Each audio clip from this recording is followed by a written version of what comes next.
A wrong number usually costs you a minute of your time. For Martha Clark, it cost her the only life she had ever known. Trapped in a walk-in freezer with her right arm hanging at an angle God never intended, hiding from a councilman who had the entire city in his pocket and murder in his eyes. She tried to text her cousin for help. Her thumb was slick with blood. She mistyped one digit. That message did not go to her cousin. It went to the encrypted phone of Victor Gonzalez, the city's most feared mafia boss, known in the criminal underworld as the Saint of Sinners. A phone that had not received a text from an unknown number in 10 years. The phone he kept for ghosts and last chances. What happens when a desperate woman accidentally summons the one man the entire city fears? The answer is brutal, redemptive, and absolutely unstoppable. This is the story of He Broke My Arm. The sound of a human radius bone breaking is distinct. It is not the clean snap of a pencil. It is a dull, grinding crunch that echoes through the marrow and sends shockwaves straight to the brain. Martha Clark heard that sound before the pain even registered.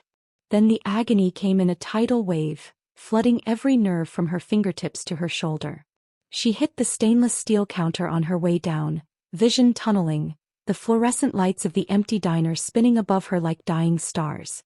At 29 years old, Martha had already buried her father under a mountain of debt, survived a marriage to a man who wore power like a weapon, and spent 3 years working double shifts just to keep her head above water.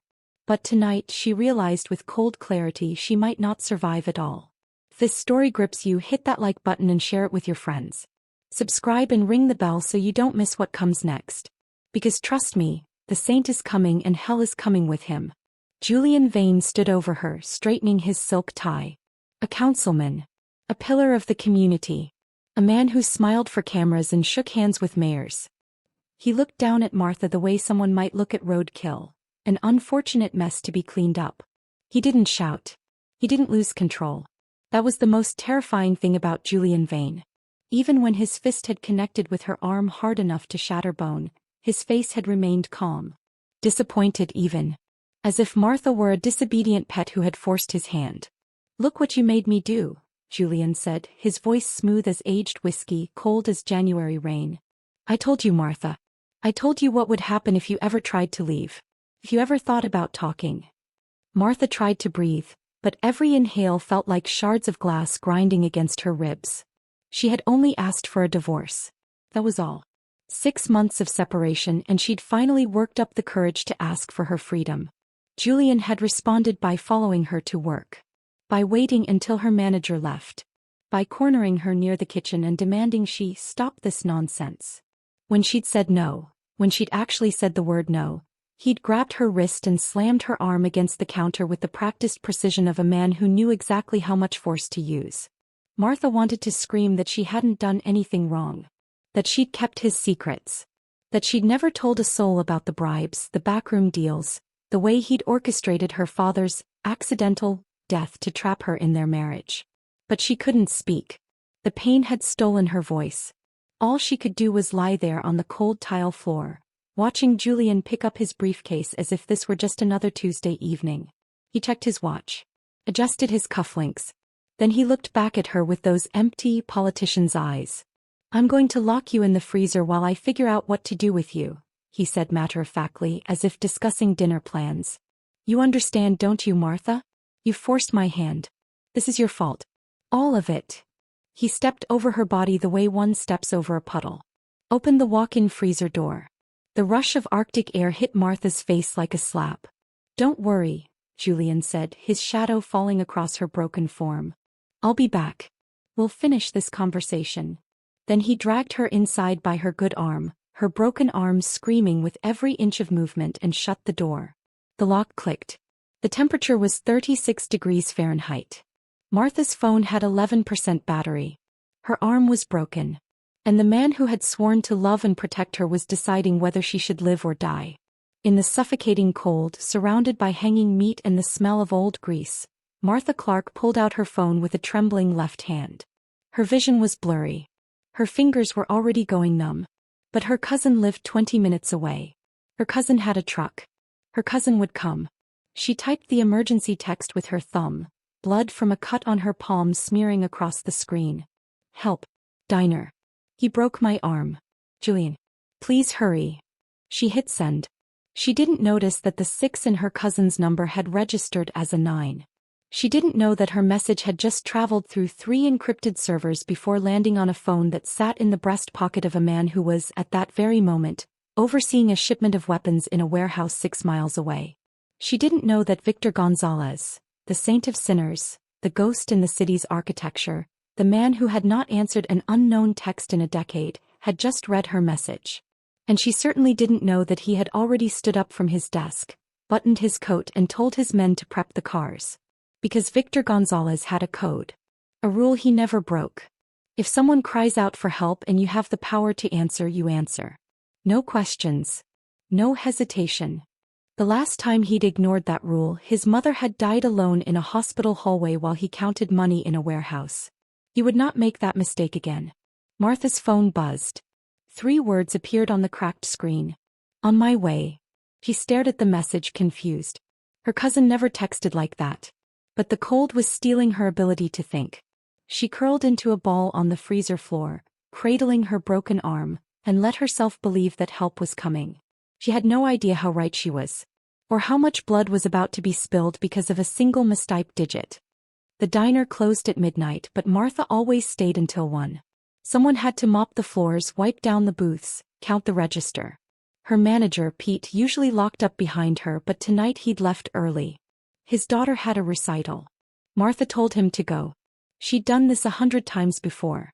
She didn't hear the front door open. The bell above it had been broken for weeks. She was wiping down the coffee station when she felt him behind her. The smell of his cologne arrived first. Expensive cedar and bergamot, the kind that came in bottles shaped like skyline buildings. Then came the weight of his presence, heavy as a gavel coming down on wood. Hello, Martha. She froze, rag still in her hand, coffee grounds scattered across the counter. She didn't turn around.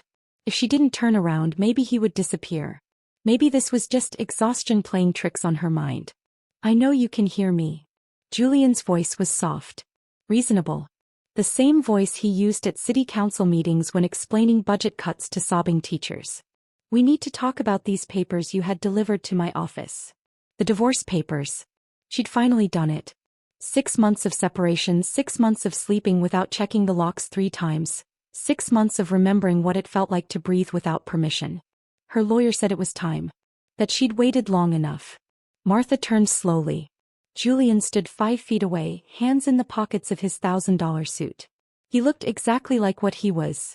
A man who belonged on campaign posters and charity gala invitations. Salt and pepper hair perfectly styled. Jaw sharp enough to cut glass. Eyes like chips of blue ice. Julian, please. It's late. We can talk through the lawyers. Through the lawyers. He smiled, but it didn't reach his eyes. It never did. Like we're strangers. Like you didn't stand in front of God and everyone we know and promise to honor me. To obey me. That's not, Julian, I just want to move on. We both deserve. You don't get to decide what we deserve. His voice stayed level. That was the terrifying part. Julian never yelled. Never lost control. Even now, stepping toward her with that predator's grace, he looked like a man discussing the weather. You know what I've built, Martha.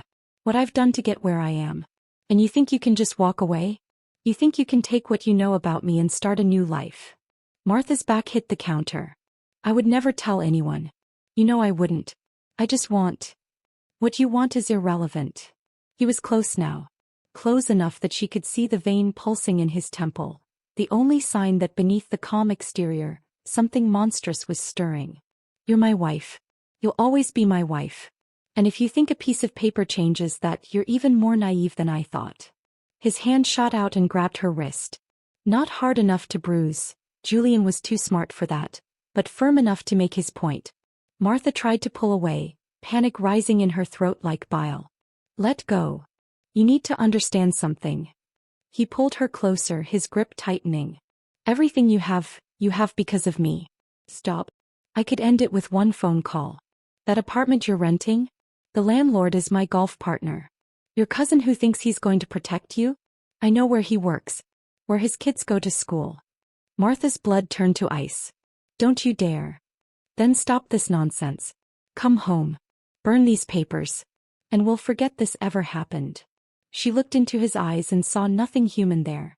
No love. No regret. Just ownership. She was a possession to him. A trophy. Something he'd acquired and would never willingly release. And in that moment, Martha Clark did something she'd never done in 3 years of marriage. She said no. I'm not coming back.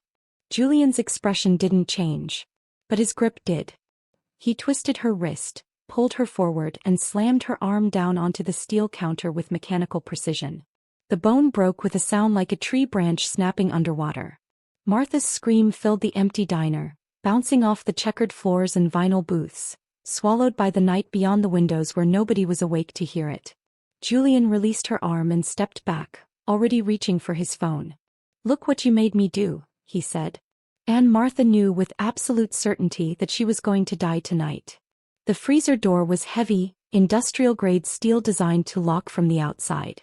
Martha stumbled through it backward, cradling her shattered arm against her chest, using her shoulder to push it open. The blast of cold air hit her face like a physical force, stealing what little breath she had left. Behind her, Julian was making a phone call. She caught fragments of his voice, calm and measured, discussing cleanup and timing and making sure certain people stayed quiet. He was planning, calculating, deciding what to do with the problem that used to be his wife. Martha let the freezer door swing shut behind her. The seal caught with a pneumatic hiss. The world became muffled, distant. Just her and the hanging sides of beef, the stacked crates of frozen vegetables, the industrial shelves lined with tomorrow's deliveries that she would never serve. The temperature was 36 degrees. She was wearing a thin polyester uniform and a cardigan that had seen better years. Already she could feel the cold seeping through her clothes, wrapping around her bones like hungry fingers. Her arm hung at an angle that made her stomach turn. The pain was different now, not the sharp, screaming agony of the initial break, but a deep, throbbing ache that pulsed in time with her heartbeat. The cold was helping, actually, numbing the worst of it, turning the fire in her radius bone to a dull, distant throb. She pressed her back against the metal wall and slid down to the floor. Her breath came out in white clouds. Her fingers were already losing sensation. She needed to move, needed to think. But all she could do was sit there, trembling, watching the door and waiting for Julian to remember she was still a problem that needed solving. Her phone. She still had her phone. Martha fumbled it out of her apron pocket with her left hand. The screen was cracked. She'd landed on it when Julian threw her down, and there was blood smeared across the glass. Her blood. From where she'd scraped her palm on the counter's edge. 11% battery. No signal bars. He wanted to scream. Wanted to throw the useless piece of technology across the freezer. But then she saw it. One flickering bar in the upper corner. Enough. Maybe enough. Her cousin Danny lived 20 minutes away. He had a truck. He had a baseball bat in the back seat and a complete disregard for traffic laws. If she could just reach him, if she could just get the message through. Martha's thumb hovered over the screen. The blood made it slippery. Her fingers were going numb. She could barely feel the glass beneath her skin. But she typed anyway, one-handed, squinting through tears and failing vision. She pulled up Danny's contact. Pressed the message icon. Started typing. Help. Diner. He broke my arm. Julian. Please hurry. Her thumb was shaking so hard she could barely hit the letters. The blood smeared across the screen with each keystroke. She finished the message, checked it once, good enough, and hit the contact name to send. Except her thumb slipped. The blood. The cold. The trembling. She didn't hit Danny's name. She hit the contact one space above it. The message sent with a soft whoosh. Martha closed her eyes, letting her head fall back against the metal wall. Relief flooded through her. Help was coming. Danny was coming. She just had to survive until he got here. 30 seconds later, her phone buzzed. 3 words appeared on the cracked, blood-smeared screen. On my way. Martha stared at the message. That didn't sound like Danny. Danny would have called. Would have typed something like, WF? Call 911. I'm coming. Not this. Not 3 calm words that felt like a promise carved in stone. She looked at the name at the top of the message thread. Not Danny. A number she didn't recognize. A contact she'd never saved. Her vision was starting to blur. The cold was deeper now, settling into her organs, slowing her thoughts to molasses. She tried to type a response, Wrong number, sorry. But her fingers wouldn't cooperate anymore. The phone slipped from her hand and clattered to the freezer floor. Martha Clark closed her eyes and waited to see if she'd freeze to death before Julian came back to finish the job. She had no idea that 6 miles away, a man who hadn't answered an unknown message in 10 years was already in motion. Or that the wrong number was about to become the only right thing that had ever happened to her. Victor Gonzalez did not believe in coincidence. In his world, everything happened for a reason, usually a violent one. The warehouse on Porter Street hummed with activity. 50 crates of weapons from Eastern Europe, all needing inspection, documentation, and distribution before sunrise. Victor stood at the center of it all, silent as a monument, while his men moved around him with the practiced efficiency of surgeons. They knew better than to speak unless spoken to, knew better than to rush. He was reviewing a manifest when his phone buzzed. The encrypted one. The phone that only 5 people in the world had the number to. The phone that had not received a message from an unknown contact in 10 years. Victor pulled it from his breast pocket. Read the message once. Then read it again. Help.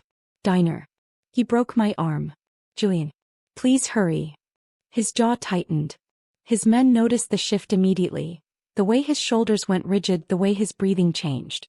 Marcus, his second in command, took a step closer. Boss. Victor didn't answer. He was reading the message a third time, noting the desperate punctuation, the lack of specifics, the raw terror compressed into 9 words. Someone was hurt. Someone was trapped.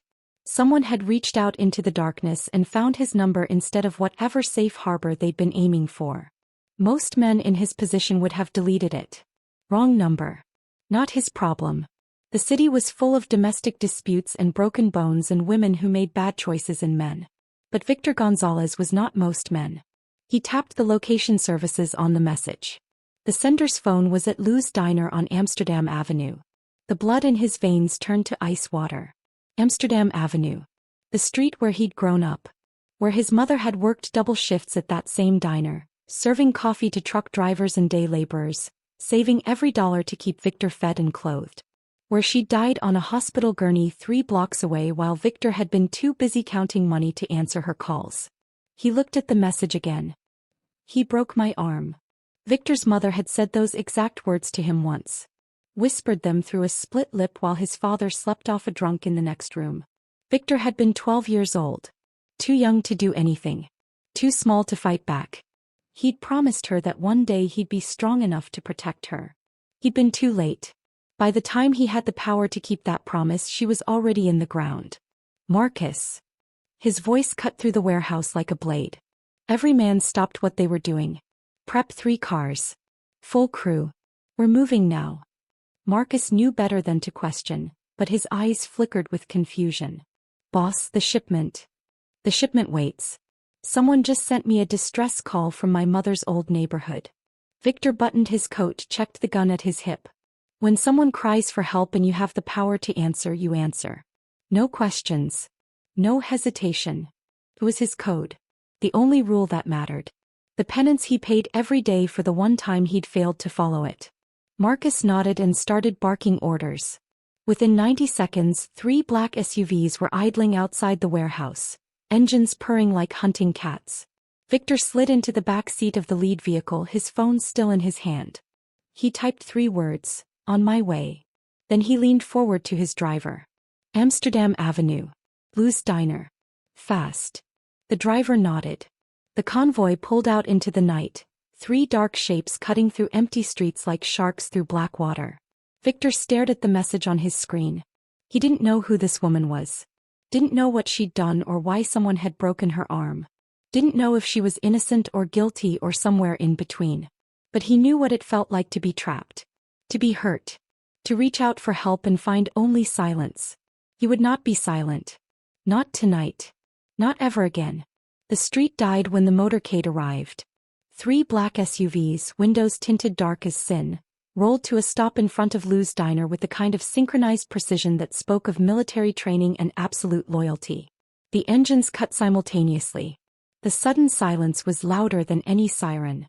Inside the diner, Julian froze mid-sentence. He'd been on the phone with his cleanup crew, discussing options and timelines and how much a cremation cost without paperwork. Through the front windows he watched 6 men emerge from the vehicles. They didn't run. Didn't shout. Just stood there in formation, dressed in black, waiting. Then the rear door of the center SUV opened. Victor Gonzalez stepped out onto the pavement like a king surveying conquered territory. He was tall, broad-shouldered, with a beard shot through with silver and eyes that had seen every ugly thing the world had to offer and chosen to become uglier in response. He wore a charcoal suit that probably cost more than Julian's car, and he moved with the unhurried confidence of a man who knew that time bent to his will, not the other way around. Julian's blood turned to ice water. He knew that face. Everyone in the city knew that face, even if they'd never seen it in person. The saint of sinners. The ghost in the machine. The man who made district attorneys retire early and police captains transfer to other cities. Victor didn't look at the diner. He looked through it, his gaze settling on something Julian couldn't see.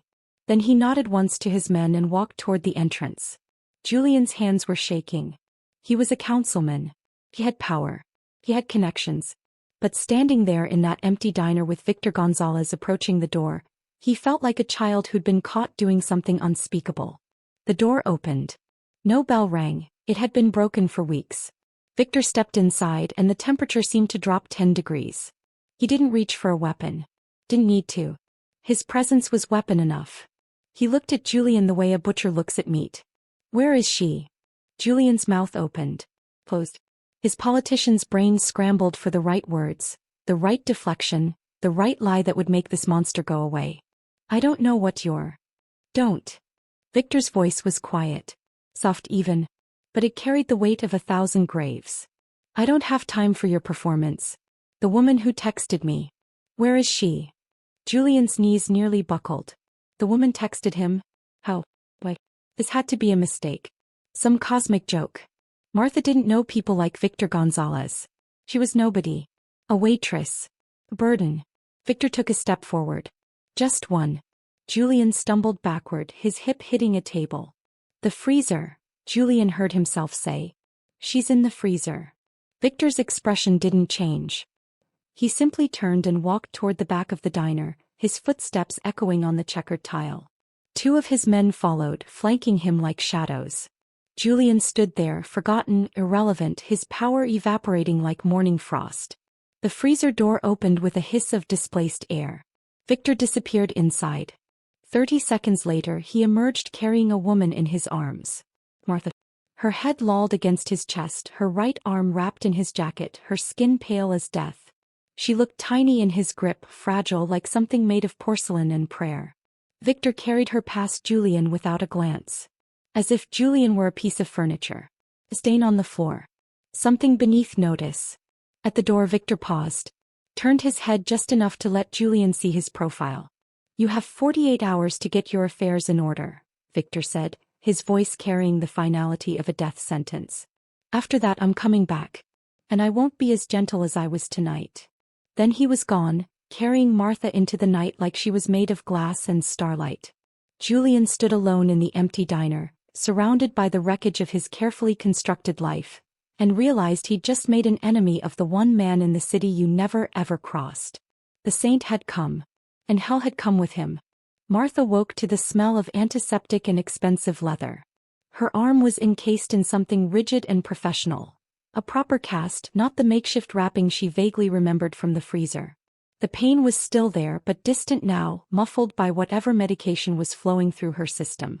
She opened her eyes to a room that looked like it belonged in an architecture magazine. Floor-to-ceiling windows overlooking the city skyline. Minimalist furniture in shades of charcoal and steel. A bed large enough to house a family, with sheets that probably cost more than her monthly rent. This wasn't a hospital. This was somewhere worse. Martha tried to sit up and immediately regretted it. Her vision swam. A hand appeared in her peripheral vision, steadying her shoulder. Not roughly. Gently. Like she might shatter at any moment. Easy. You've been out for 6 hours. The doctor set your arm properly but you need to move slowly. The voice belonged to the man from the diner. The one who'd carried her out of the freezer. The one Julian had looked at like he was staring at his own execution. Martha's breath caught in her throat. Victor Gonzalez sat in a chair beside the bed, still wearing his suit, though he'd removed the jacket. His sleeves were rolled to his elbows, revealing forearms crossed with old scars. He looked tired, patient, dangerous in the way a sleeping tiger is dangerous. All that violence just waiting for the right excuse. "Who are you?" Martha's voice came out as a rasp. Her throat felt like sandpaper. "My name is Victor." He reached for a glass of water on the nightstand, held it out to her. When she didn't take it, he set it back down without comment. "You sent me a text last night. Asked for help." The memory came flooding back. The freezer. The dying phone. The blood-slicked screen. "That wasn't meant for you. I was trying to text my cousin." "I know." Victor leaned back in his chair, studying her with eyes that seemed to see straight through flesh and bone to whatever truth lived underneath. "But it came to me. And I have a rule about that." Martha pressed herself against the headboard, her good hand clutching the sheets. Every instinct screamed at her to run, but she could barely stand, and this man had an army at his disposal. "What rule?" "When someone cries for help and I have the power to answer, I answer. No questions. No hesitation." He said it like a prayer. Like something he'd repeated so many times it had worn grooves into his soul. "My mother died alone because I didn't follow that rule. I won't make that mistake twice." "I don't understand." Martha stopped herself. What was he? A criminal. A killer. The kind of man people whispered about in parking lots and bar rooms. "I'm the saint of sinners," Victor finished for her. "That's what they call me. Do you know why?" She shook her head. "Because I punish those who use power to hurt the weak. Politicians who take bribes while children starve. Cops who plant evidence on innocent men. Men who break their wives' arms and lock them in freezers." His voice never rose above conversational, but Martha felt each word like a physical blow. "Your husband is one of those men." "Ex-husband," Martha whispered. "Almost." "Ex-husband," Victor corrected, inclining his head. "He hurt you. He was going to kill you. That makes him my problem." Terror and relief warred in Martha's chest. "I don't want anyone killed because of me." "I'm not going to kill him." Victor stood, buttoning his cuffs with methodical precision. "I'm going to destroy him. His career. His reputation. Everything he's built on the backs of people too afraid to fight back. And you're going to help me do it." "I can't. He has the entire city. He has judges and police captains." Victor's smile was cold and sharp as a January wind. "I have something better.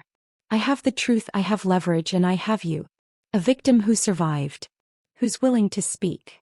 Martha looked down at her cast, at her trembling hands, at the hospital gown that wasn't hers and the room that felt like a gilded cage. "Why are you doing this? You don't even know me." Victor walked to the window, hands in his pockets, silhouetted against the city lights. When he spoke, his voice was softer. Almost human. "Because someone should have done it for my mother. And because the wrong number that brought you to me wasn't wrong at all. It was the only right thing that's happened to either of us in a very long time." He turned back to face her. "Rest. Heal. When you're ready, we'll talk about what comes next. Until then, you're safe here. I give you my word." And despite everything she knew about him, despite every logical reason to be terrified, Martha believed him. The training started on day 3, when Martha could finally walk without her vision tunneling at the edges. Victor found her in the library because of course this fortress had a library, staring out the window at the city below. She'd been trying to spot landmarks, trying to figure out where she was. North side probably. Somewhere expensive enough that the streets were clean and the buildings didn't lean. "You're holding your shoulders wrong," Victor said from the doorway. Martha turned, startled. She'd gotten used to his men moving like ghosts through the halls, but Victor himself was different. When he wanted you to know he was there, you knew. "What?" "Your shoulders. You're making yourself smaller. Trying to take up less space." He walked toward her, hands clasped behind his back. "That's the first thing we're going to fix." For the next 2 weeks, Victor became something Martha had never had. A teacher who demanded she be more, not less. He taught her how to read people. How to spot the micro-expressions that revealed a lie. The slight tension in the jaw, the fractional widening of the pupils, the way someone's hand moves to their throat when they're protecting a secret. They practiced in the dining room over breakfast, Victor making statements about his day while Martha tried to determine which were true. "I had coffee this morning," he said, his face neutral. Martha studied him. The way he held his cup. The absence of any defensive gesture. True. I'm planning to kill your ex-husband. Her heart stopped. But she forced herself to look at his eyes, his posture, the set of his mouth. No tension. No tell. False. Good. Victor set down his cup. Truth is a weapon, Martha. So is the appearance of truth. You need to know the difference. He taught her how to stand. How to enter a room with her spine straight and her chin level, making eye contact without apology. Martha had spent 3 years training herself to be invisible, to move through Julian's world like a shadow. Victor made her unlearn it all. You take up space, he told her, positioning her shoulders back, her feet hip-width apart. You exist. You matter.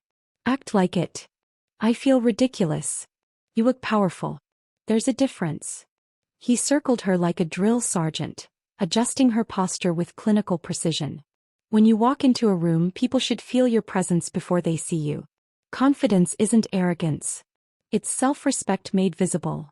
He taught her how to speak. How to lower her voice half an octave so people leaned in to hear her instead of talking over her. How to pause before answering, letting silence do the work that rushing never could. How to say no, just the word, clean and final, without apology or explanation. They practiced in Victor's office, role-playing scenarios. Victor played Julian, demanding she come home, weaponizing guilt and obligation. The first few times Martha crumbled, apologized, made excuses. By the 10th time she looked him dead in the eye and said, "No." Victor smiled. It was the first real smile she'd seen from him, and it transformed his face from stone to something almost human. Again. "No." Louder. "No." Her voice rang through the office like a bell. "Better." He leaned back in his chair, studying her with something that might have been pride. "Now you're starting to understand." 3 weeks in, Martha's cast came off. Her arm was weak, the bones still healing, but the range of motion was returning. Victor brought in a physical therapist who worked with her twice a day, rebuilding the strength Julian had stolen. But the real strength wasn't in her arm. It was in the way she walked now. The way she held herself. The way she'd stopped apologizing for existing. One morning, Martha caught her reflection in the hallway mirror and didn't recognize herself. The woman staring back stood tall. Made eye contact. Took up space. Victor appeared behind her, silent as ever. "Who do you see?" he asked. Martha looked at herself for a long moment. "Someone who's done being afraid." "Good," Victor said. "Because tomorrow we go to war." The news broke at 6 a.m. Martha was drinking coffee in Victor's kitchen when Marcus rushed in with a tablet, his face carved from stone and urgency. "Boss. You need to see this." Victor took the tablet without a word. Martha watched his jaw tighten as he read, the only visible reaction to whatever fresh hell Julian had unleashed. After a moment he turned the screen toward her. The headline blazed across the local news site. "Councilman's wife missing, crime boss suspected in abduction." Martha's coffee cup froze halfway to her lips. Below the headline was her photo, her driver's license picture, the one where she looked tired and small and exactly like the victim Julian needed her to be. Next to it was a grainier image of Victor, all shadow and menace, with the caption "Victor Gonzalez, alleged organized crime figure." The article was a masterpiece of manipulation. Julian, devastated husband, reporting his estranged wife missing after she failed to return home from work. Security footage showing an unknown man carrying an unconscious woman from a diner. Anonymous sources suggesting Martha had been taken against her will by a notorious criminal organization. A quote from Julian himself, voice breaking with concern. "I just want Martha home safely. Whatever's happened, whoever has her, please just let her go." "He's smart," Victor said, setting the tablet down with controlled precision. "He's flipping the narrative. Making me the villain and himself the grieving husband. If we move against him now, it confirms his story." Martha's hands were shaking. She set the coffee down before she spilled it. "He's going to say I was kidnapped. That everything I say is coerced." "Yes." Victor leaned against the counter, arms crossed, thinking 3 moves ahead like he always did. "And every cop, every reporter, every judge he owns will back that story. By tomorrow there'll be a manhunt. By the end of the week the FBI will be involved." Martha felt the walls closing in. She'd finally found her voice, her strength, her spine, and Julian had found a way to silence her before she could even speak. So what do? We have two options. Victor's eyes met hers, steady and unflinching. 1. I put you on a plane tonight. New identity, new city, new life. You disappear and Julian wins. But you're alive and free. The old Martha would have taken that option without hesitation. Safety. A chance to vanish into anonymity and never look back. But the woman she'd become over the past 3 weeks felt something else rising in her chest. Something that felt like anger and tasted like gasoline. What's option 2? You go public. Voluntary interview with the police. Tell them everything, the abuse, the broken arm, why you texted for help. You destroy his narrative before it destroys you. Victor's voice was clinical, but his eyes held a question. But understand what that means. You'll be in every newspaper. Every talk show. Julian will come at you with everything he has. His lawyers will tear you apart. They'll call you unstable, vindictive, a liar looking for attention. He'll say I'm making it up. He'll say exactly that. And half the city will believe him because he's Councilman Julian Vane, pillar of the community, and you're just the waitress wife who couldn't handle the pressure of his success. Victor pushed off the counter, moving closer. This is the price of truth, Martha. Costs everything. Your privacy. Your peace. Maybe even your safety. Martha thought about the freezer. The sound of her bone breaking. 3 years of swallowing her voice until it became a habit, then a prison. She thought about the woman in the mirror yesterday, the one who stood tall and said no without flinching. If I run, does Julian face consequences? Eventually. But it takes longer. Harder to prove without a victim willing to testify. Martha looked down at her arm, still weak but healing. Everything Victor had taught her came down to this moment. Stand your ground. Speak your truth. Take up space. She met his eyes. I want to go public. I want to tell my story. Victor studied her for a long moment, searching for doubt, for hesitation. He found none. Then we do this right, he said. We do this smart. And we make sure that when you speak, the whole world listens. He pulled out his phone and started making calls. Martha sat at the counter, feeling the weight of the decision settle over her shoulders. Not like a burden but like armor. Julian had tried to trap her with his lies. She was about to burn his entire world down with the truth. The grand ballroom at the Monarch Hotel glittered like a jewelry box. Crystal chandeliers caught the light from 1,000 angles. Men in tuxedos and women in gowns worth more than Martha's annual salary moved through the space with practiced elegance, champagne glasses in hand, discussing policy and profit with equal enthusiasm. Julian's fundraiser. 200 of the city's most powerful people gathered to celebrate their golden boy and his campaign for state senate. The same people who'd read the headlines, seen his televised plea for his missing wife's safe return, and believed every carefully crafted word. Victor stood near the bar, dressed in a tux that made him look like violence in formal wear. His men were scattered throughout the venue. Servers, security, valets, invisible until they needed not to be. He checked his watch. 8:47 p.m. 13 minutes until Martha's entrance. He'd wanted to give her more time. More preparation. But Julian had forced their hand with his media blitz, and sometimes you had to strike while the iron was white hot and the world was watching. The doors at the far end of the ballroom opened. The crowd didn't notice at first. They were too busy networking, too absorbed in their own importance to pay attention to one woman entering alone. But Victor noticed. And his breath caught despite himself. Martha Clark walked into that ballroom like she owned every inch of it. She wore a simple black dress. Elegant, understated, chosen specifically to draw attention to what mattered. Her right arm hung in a sling, the cast visible beneath the fabric. Her hair was pulled back, makeup minimal, letting the hollows under her eyes tell their own story. He didn't sneak. Didn't apologize for existing. She walked straight down the center aisle toward the podium where Julian stood, mid-speech, his voice honey-smooth as he discussed family values and protecting the vulnerable. The crowd began to notice. Conversations died mid-sentence. Heads turned. Someone gasped. Julian saw her. His face went white, then red, then carefully, desperately neutral. He stopped speaking, his politician's brain scrambling for the right response, the right play. Martha reached the stage. Climbed the 3 steps without hesitation. Took the microphone from Julian's slack grip. Hello, she said, her voice carrying through the sound system to every corner of that glittering room. My name is Martha Clark. Some of you know me as Councilman Vane's wife. The woman he's been telling you was kidnapped. The silence was absolute.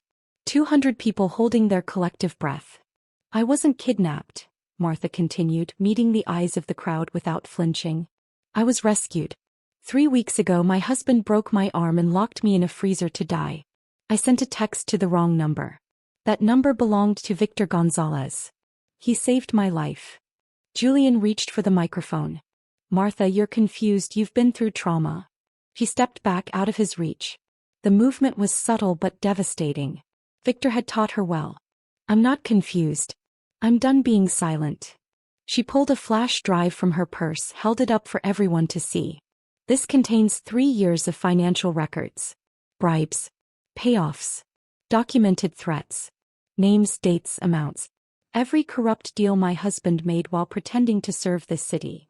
Martha looked directly at the news cameras in the back of the room. Victor had made sure they'd be there. I stayed quiet because I was afraid. Because he convinced me I deserved the pain. Because he had power and I had none. Her voice never wavered. But I'm not afraid anymore. And I'm not alone. She glanced toward Victor. He gave her the smallest nod. On cue, every exit door opened. Victor's men stepped inside, blocking the ways out. Not threatening. Just present. A silent reminder that tonight justice had teeth. Martha turned back to the microphone. My name is Martha Clark. And I'm here to tell you exactly who Julian Vane really is. Then she started talking. And the whole world listened. Julian's face crumbled as his empire began to burn. Built on lies and sustained by silence, finally consumed by the truth. The indictment came down 6 weeks later. 37 counts of corruption, bribery, obstruction of justice, and 1 count of attempted murder. Julian's lawyer tried to negotiate, but the flash drive Martha had delivered didn't just contain evidence. It contained a roadmap to every dirty deal, every compromised judge, every cop on the take. The House of Cards collapsed spectacularly. 3 city officials resigned. The police chief took early retirement. 2 state senators announced they wouldn't seek re-election. Julian himself sat in a county jail cell awaiting trial, bail denied, his political career reduced to ash and memory. Martha watched the news coverage from Victor's penthouse one last time. She was leaving today. Moving into her own apartment across town, modest but hers, paid for with money she'd earned and saved herself. Victor found her by the window, looking out at the city that had nearly killed her and somehow saved her instead. The car's ready whenever you are, he said. Martha turned to face him. 6 weeks ago this man had terrified her. Now she saw him clearly, not a monster, not a saint, but something more complicated. A man who'd chosen to turn his pain into protection for others, even if the methods were questionable. I've been thinking about your offer, Martha said. 2 weeks ago, Victor had offered her a position in his organization. Not as hired muscle or criminal enterprise, but as something else. An advocate, someone who could identify people in trouble, situations that needed intervention. A legitimate role in an illegitimate world. And Victor's expression was neutral, but she'd learned to read him. The slight tension in his jaw said he already knew her answer. I can't.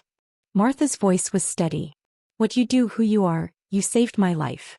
You gave me the tools to save myself. But that world isn't mine. It never will be. Victor nodded slowly. What will you do? I'm opening a shelter. For women trying to leave situations like mine. A place where they can hide, heal, learn to stand on their own. She pulled a folder from her bag, handed it to him. I found a building. The paperwork's complicated, but I have some savings and... Consider it done, Victor said, barely glancing at the documents. I'll have my lawyers handle the purchase. The building is yours. Victor, I can't accept.